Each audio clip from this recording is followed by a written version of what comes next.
अस्सलाम वालेकुम स्टूडेंट्स। तो स्टूडेंट्स आज हमारे पास क्लास है एक्सरसाइज के शॉर्ट क्वेश्चंस की। तो आज हमने शॉर्ट क्वेश्चन जो हैं उनको अच्छी तरीके से अंडरस्टैंड करना है। चैप्टर हमारे पास कंप्लीट हो चुका है, चैप्टर नंबर 9 है। आई होप सो कि आपने उसे अच्छी तरीके से समझा होगा। और मैंने पहले भी बताया हुआ है कि इस चैप्टर से आप लाजमी शॉर्ट क्वेश्चन अटैम्प्ट कीजिएगा, लॉन्ग अटैम्प्ट करने की तरफ ना जाइएगा। लेकिन मैंने फिर भी ये चैप्टर सारे का सारा पूरा ही पढ़ाया है अच्छे तरीके से उन बच्चों के लिए जिन्होंने आगे जाके फिजिक्स पढ़नी है, तो उनके लिए तो फिर ये जरूरी था। तो इसलिए मैंने सारे का सारा पढ़ा दिया। आज हम शॉर्ट क्वेश्चन देखेंगे। ये कुछ एक्सरसाइज के शॉर्ट क्वेश्चन मैं करवाऊंगा और कुछ विद इन चैप्टर होंगे जो आप लोगों को 5 ईयर पेपर से मिल जाएंगे। वो भी आपने खुद करने हैं और असाइनमेंट उनकी भी बनानी है। अब जो असाइनमेंट आएगी इन शॉर्ट क्वेश्चंस की, उसके साथ उनकी भी शॉर्ट क्वेश्चंस की असाइनमेंट आनी चाहिए और असाइनमेंट लाजमी सबमिट करवाया करें सारे बच्चे। तो बेटा पहला क्वेश्चन है, अंडर व्हाट कंडीशन टू और more source of light behave as coherent source. अच्छा बेटा ये वो पूछ रहा है कि वो कौन सी कंडीशन है जब हमारे पास दो सोर्स जो से हैं वो कोहेरेंट सोर्स के तौर पे बिहेव करेंगे। बेटा जी हमारे पास कोहेरेंट सोर्स क्या होता है, सबसे पहले तो हम ये समझ लें भाई जिनका फेज सेम हो या फेज कांस्टेंट रहे। एक मरतबा जो फेज का डिफरेंस है फिर वो सारी उम्र के लिए या तब तक लाइट ट्रैवल करे तब तक के लिए वही रहे, वो कोहेरेंट फेज कहलाएंगे। तो वो दो सोर्स कब हमारे पास कोहेरेंट सोर्स के तौर पे बिहेव कर रहे हैं कि जब उनमें फेज डिफरेंस ना हो या फेज कांस्टेंट हो। whenever the phase difference between two sources are same or equal to 0 then the two sources behave as coherent sources। ठीक है। और कॉमन वे है इन कोहेरेंट सोर्स को ऑब्टेन करने का, हम सिंगल ही सोर्स को दो सोर्सों में कन्वर्ट कर देते हैं, जैसा कि हमने मोस्ट ऑफ द टाइम इस चैप्टर में हमने किया था कि सिंगल सोर्स लिया, उसके आगे दो स्लिट्स रख दी, दोनों स्लिट अब अलग-अलग तौर पे सोर्स के तौर पे बिहेव कर रहे हैं। ये कॉमन वे था सोर्स को जनरेट करवाने का। ठीक है, कोहेरेंट सोर्सेस को। नेक्स्ट हमारे पास क्वेश्चन नंबर 2 आ जाता है, how is the distance between interference fringes affected by the separation between the slits of young experiments, can fringes disappear.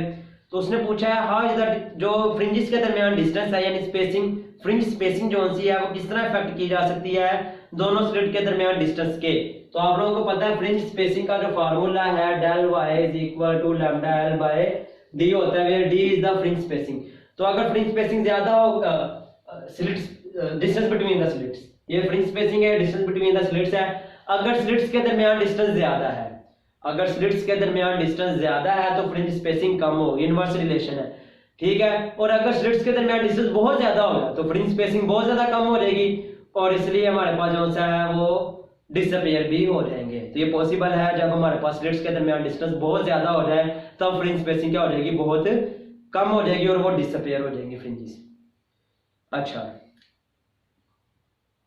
तो इसने एक से ही पूछा था, बाकी सारे बताने की जरूरत नहीं है। अच्छा अब बाकी हम ये लाजमी बता देंगे, ये एल जो है ये distance between the slits and screen, screen और स्लिट के दरमियान डिस्टेंस है लैम्डा लाइट की वेवलेंथ है, ये भी बता देंगे हम साथ ही। Can visible light produce interference fringes, explain. भाई visible light interference fringes produce कर सकती है, भाई फ्रिंजेस तो वो प्रोड्यूस कर सकती है लेकिन पैटर्न ऑब्जर्वेबल नहीं होगा। आप लोगों को पता है जो विजिबल लाइट है वो हमारे पास व्हाइट लाइट होती है और व्हाइट लाइट कॉम्बिनेशन होता है 7 कलर्स का। तो 7 कलर मीन 7 डिफरेंट वेवलेंथ। तो इंटरफेरेंस के लिए बेसिक कंडीशन थी मोनोक्रोमैटिक होना, तो ये मोनोक्रोमैटिक तो नहीं है, डिफरेंट वेवलेंथ्स की लाइट इसमें यूज हो रही है। तो अब हमारे पास इसमें क्या होगा, बैंड ऑफ द वेवलेंथ है तो ग्रीन लाइट ब्लू से इंटरफेयर कर सकती है, ब्लू रेड से इंटरफेयर कर सकती है, इंडिगो वायलेट से कर सकती है। तो ये हमारे पास जो पैटर्न बनेगा वो ऑब्जर्वेबल नहीं होगा। ठीक है बेटा जी, तो ये इस क्वेश्चन का क्या है आंसर है, ध्यान से लिखिएगा इसे। नेक्स्ट क्वेश्चन हमारे पास आता है, in the Young's experiment one of the slit is covered with blue filter and other with red filter, since would be the pattern of light intensity on the screen.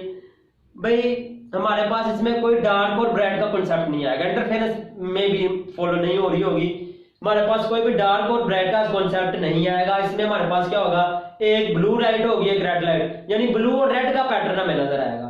तो ये भी कोई खास observable pattern नहीं है, interference pattern नहीं है ये भी।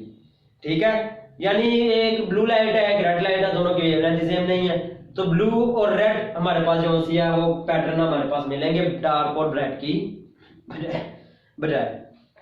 नेक्स्ट हमारे पास क्वेश्चन आता है, explain whether the young experiment is an experiment for studying interference और डायफ्रैक्शन इफेक्ट ऑफ लाइट।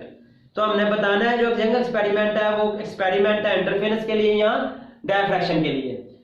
तो हमने यंग एक्सपेरिमेंट में पढ़ा था कि एक डबल स्लिट हम यूज करते थे, तो दोनों स्लिट्स के सराउंडिंग में हमारे पास क्या होती थी, लाइट बैंड भी हो रही होती थी। तो वो जो पैटर्न हमें मिलता है वो इंटरफेरेंस पैटर्न भी है और डायफ्रैक्शन पैटर्न भी है। ठीक है बेटा, ये आपने ध्यान में रखना है, वो डायफ्रैक्शन पैटर्न भी है और इंटरफेरेंस पैटर्न भी है, तो दोनों ही पैटर्न है। ठीक है, यानी हमारे पास इसमें इस तरह हमने लिया था कि एक स्लिट थी हमारे पास, उससे हमने डबल स्लिट बनाई थी, तो ये दोनों सोर्स थे। अब इधर से बेंडिंग भी हो रही है तो स्क्रीन पे हमें पैटर्न मिलता था, तो इंटरफेरेंस भी हो रही है और डायफ्रैक्शन भी हो रही है, तो वो पैटर्न इंटरफेरेंस पैटर्न भी है और डायफ्रैक्शन पैटर्न भी है। तो बेटा ये 5 क्वेश्चन हो गए हैं, आज की वीडियो में इतने ही बहुत हैं।